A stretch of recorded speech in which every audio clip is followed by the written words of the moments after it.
Hello दोस्तों, welcome to my story voice जहां मैं कहानियां सुनाती हूँ। दोस्तों, आज की कहानी है आईना बोलता है।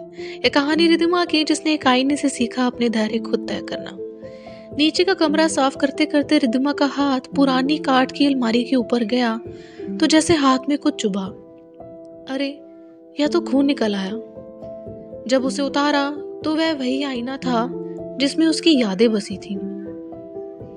उसे खिड़की की रोशनी के पास जाकर देखा तो एक दूसरी रिधिमा नजर आई। आईना उस रिधिमा को ढूंढ रहा था जिसकी जान था वह आईना। खिलखिलाती गुलाबी गालों और झुर्रियों ने ढक लिया था। मखमली गुलाब की पंखुड़ियों से होठों पर वक्त का रंग चढ़ गया था। बड़ी बड़ी आंखें सिकुड़ सी गई थी।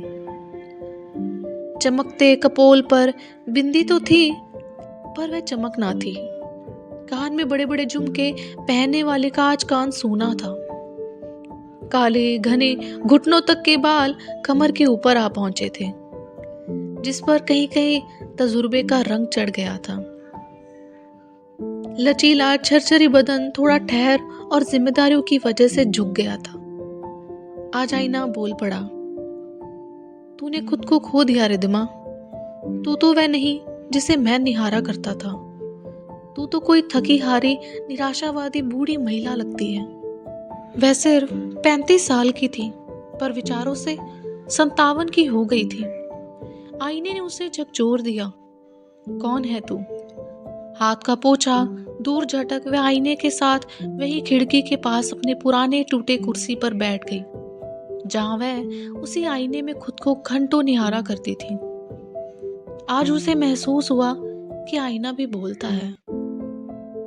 माँ के अचानक मरने के कारण कब वह घर की बेटी से घर की माँ बन गई, उसे पता ही न चला। 16 साल की रिधिमा जिम्मेदारियों में फंस आज 35 के बाद खुद को आईने में देख रही है।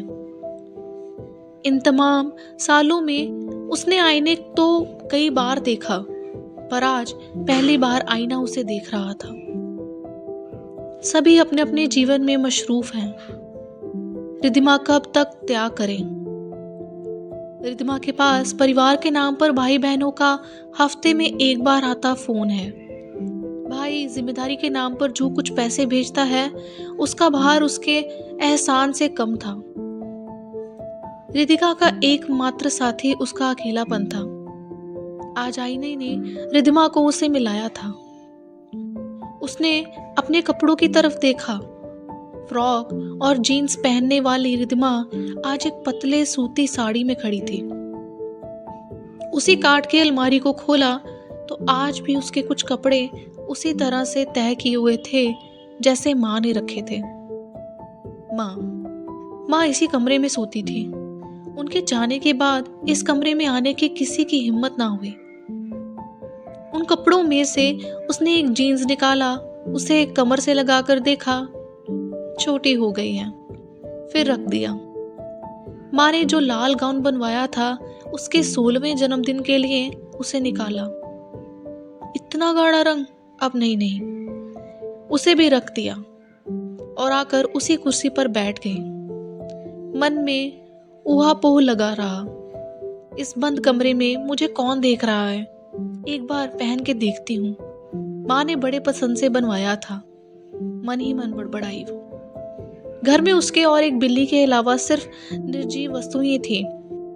फिर जाने किससे शर्मा रही थी कि सारे खिड़की दरवाजे बंद कर आई और मटमैली रंग की साड़ी उतार उस लाल ड्रेस को पहना खुद को आईने में देखने से भी हिचक रही थी। साहस कर वही छोटा आईना उठाया, मानो अब आईना खिलखिला पड़ा हो। उसे देख रिधिमा भी मुस्कुरा दी। धीरे से आईने ने कहा, खुले बालों में अच्छी लगती हो।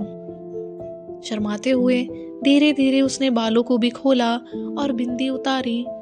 रिधिमा का चेहरा खिल उठा था। झुर्रियां कम हो गई थी। गाल गुलाबी तो नहीं, पर थोड़े तन गए थे।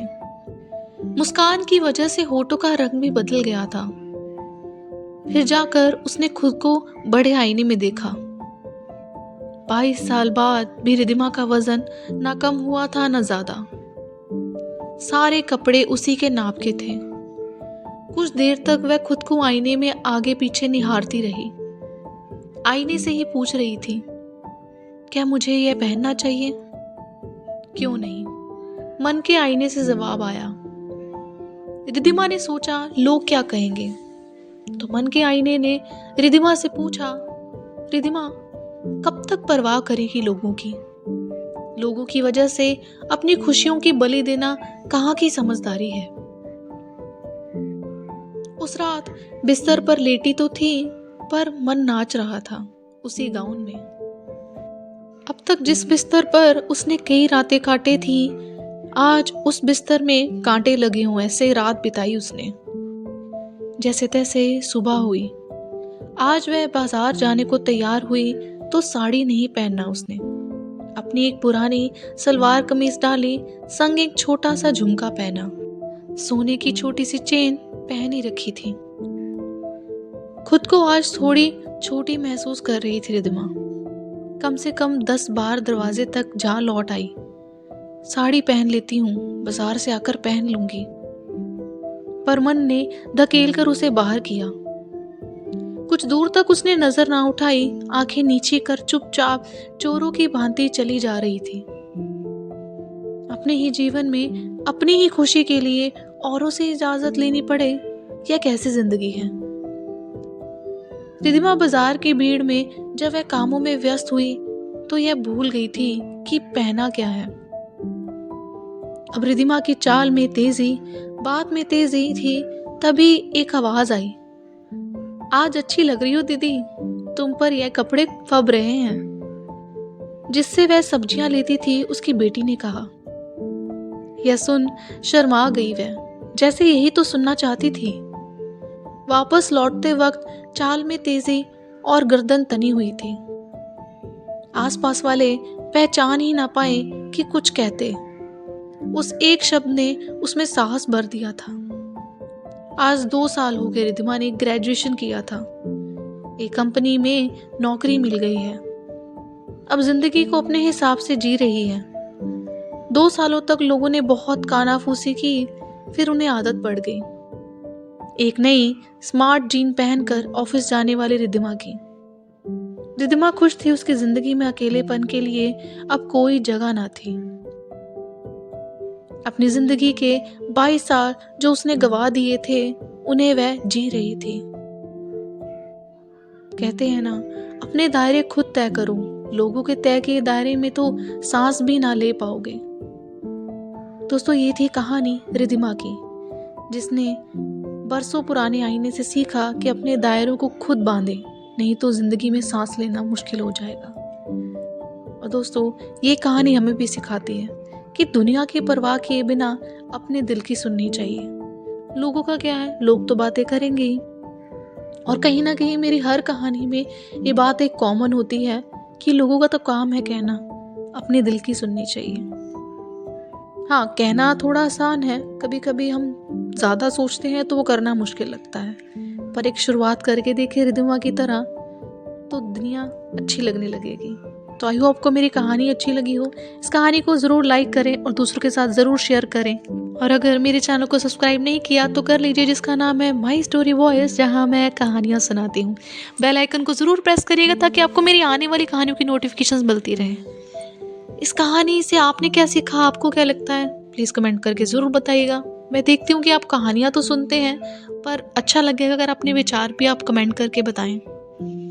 तो चलिए फिर मिलते हैं अगली बार नई कहानी के साथ, नए विचार के साथ ऑन माई स्टोरी वॉइस, जहाँ मैं कहानियाँ सुनाती हूँ। Thanks for watching and listening my story voice.